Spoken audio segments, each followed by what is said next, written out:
Ang programang ito ay rated SPG. Striktong patnubay at gabay ng magulang ang kailangan. Maaaring may masiselang tema, lengguwahe, karahasan, sexual, horror o droga na hindi angkop sa mga bata. Agad ngang nagsagawa itong mga pulis ng investigasyon dito sa babaeng natagpuan sa may creek ng ilog. At dahil wala pa nga silang kalinlangan kung ano nga ang pangalan ng babaeng ito, kaya nagpasya itong mga pulis na dapat ay ipapalabas ito sa telebisyon. At dahil sa balitang ito ay dito naman napanood ng kaibigan ni Irene na si Joyce. At agad na nagtungo sa presinto upang tanungin kung nasaan na nga itong kanyang kaibigan, kung saan ay ibinurol nga ito. At dito sinamahan ng mga pulis itong si Joyce upang makita nga itong kanyang kaibigan. At dahil dito, naghinala naman itong mga pulis at itong kaibigan ni Irene na may foul play ang nangyaring aksidente dito kay Irene. Lalo pat may naiwan nga di umano itong si Irene na audio recording dito sa kanyang kaibigan na nagsasabi na may nangyari nga sa kanila dito ni Doc Carlos bago mangyari ang aksidenteng iyon. At dahil dito ay mapaghihinalaan naman ng mga pulis na magiging prime suspect itong si Carlos dahil siya lang naman ang kakilala dito ni Irene sa Pilipinas dahil lumaki nga ito sa US.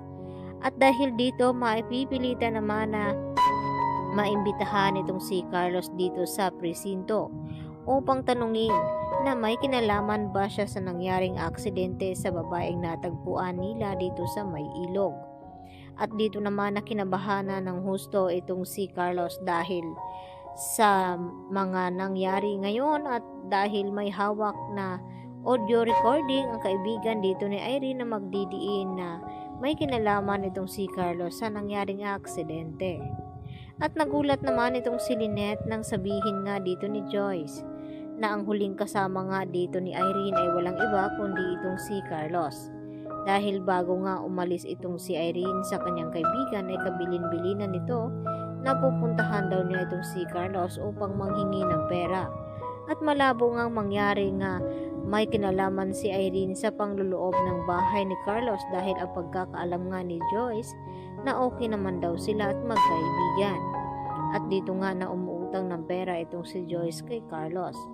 At dito rin na itinatanggi ni Carlos ang mga sinasabi nga dito ni Joyce tungkol kay Irene.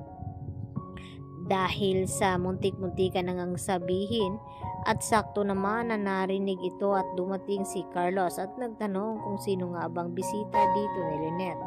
At ipinaliwanag naman dito ni Lynette na kaibigan nga raw ito si Irene at hinahanap niya nga ngayon dahil hindi daw ito sumasagot sa tawag at hindi rin nagpapakita sa kanya.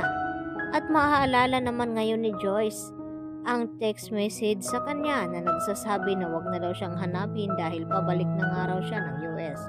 At malabo ngang mangyari iyon dahil wala ngang kapira-pera itong si Irene dahil na hold up nga ito.